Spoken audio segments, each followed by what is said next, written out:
नमस्कार बंधुरा आमी प्रियंका आज के आबारो चले एसेछि एकटा नतून स्वादेर रेसिपि निये हेल्दी एवं टेस्टी। आजकेर रेसिपिटा जेमन हेल्दी तेमन टेस्टिओ बटे। आजकेर रेसिपिर जोन्नो आमार लागबे ड्राई फ्रुट मेशानो ओट्स, खेजूर एक बाटी बिचिगुलो छाड़िए नियेछि और आमंड अल्प कयेकटा और मधु। प्रथमेई आमी गैसटा जेले निये कड़ाई बसिए दिलाम। आमंडगुलो जेगुलो नियेछिलाम आमंडगुलो एकटु शुकनो कड़ाई भेजे नेब। आमंडगुलो भेजे नियेछि, एबार आमी तुले निচ্ছি। एबार ओई कड़ार मध्येई आमी ओट्स दु बाटी नियेछिलाम, ओट्स दिए एकटु नेड़े नेब। ओट्सटाও हालका करे भाजा हये गेছে, एबार आमी तुले निलाम।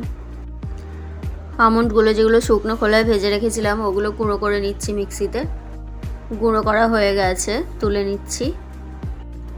ওটসটাও যেটা শুকনো খোলায় নেড়ে রেখেছিলাম ওটাও আমি গুঁড়ো করে নিচ্ছি মিক্সিতে। গুঁড়ো করা হয়ে গেছে, এবার আমি তুলে নিচ্ছি। দু বাটি ওটস নিয়েছিলাম, দু বাটি ওটসই আমি গুঁড়ো করে নিচ্ছি ভালো করে ভেজে নিয়ে। এবার খেজুরটা ভালো করে বিচি ছাড়িয়ে ধুয়ে রেখেছিলাম, আমি একটু জল দিয়ে পেস্ট করে নিচ্ছি। খেজুরটাও ভালো করে পেস্ট করে নিয়েছি, একটা বাটিতে তুলে নিচ্ছি। এবার আমি খেজুরের পেস্টটা দিয়ে দিলাম গ্যাসটা জ্বালিয়ে। খেজুরের পেস্টটা কিছুক্ষণ নাড়াচাড়া করে গুঁড়ো করা ওটস আর আমন্ড গুঁড়ো করাটা দিয়ে দিলাম। খুব ভালোভাবে নেড়ে চেড়ে খেজুরের সাথে মিশিয়ে একটা ডোয়ের মতো তৈরি করে নেব। এবার যে মধুটা নিয়েছিলাম মধুটাও দিয়ে দিলাম। আবারও খুব ভালোভাবে নেড়ে চেড়ে মিশিয়ে নেব সব কিছু একসাথে। খুব ভালোভাবে নেড়ে চেড়ে নিতে হবে যাতে একটা ডোয়ের মতো হয়ে যায়। নাড়তে নাড়তে আমার পুরো ডোয়ের মতো হয়ে গেছে, এবার আমি নামিয়ে নিচ্ছি একটা প্লেটে। হাতের মধ্যে একটু ঘি বুলিয়ে গোল গোল করে শেপ করে নিচ্ছি। আমি গোল শেপ দিচ্ছি, আপনারা যেভাবে ইচ্ছা শেপ দিতে পারেন। সবগুলো এরকমভাবে গোল গোল করে বলের মতো করে নিচ্ছি। সবগুলো বলের মতো করে নেওয়া হয়ে গেছে, দেখুন কত সুন্দর লাগছে দেখতে।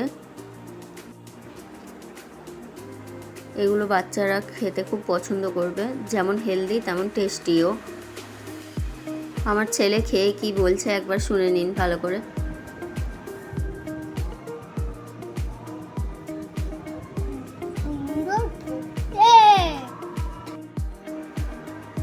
এইভাবে ওটসকে আপনারা যদি বানিয়ে বাচ্চাদেরকে বা বড়রাও খেতে পারেন তাহলে যেমন টেস্টি তেমন হেলদি হবে। অবশ্যই একবার বাড়িতে বানিয়ে খাবেন। আমার আজকের রেসিপিটি যদি আপনাদের ভালো লেগে থাকে তাহলে চ্যানেলটিকে অবশ্যই সাবস্ক্রাইব করে দেবেন আর পাশে থাকা বেল আইকনটি প্রেস করে দেবেন আর অবশ্যই ভিডিওটিতে একটা লাইক দিয়ে দেবেন।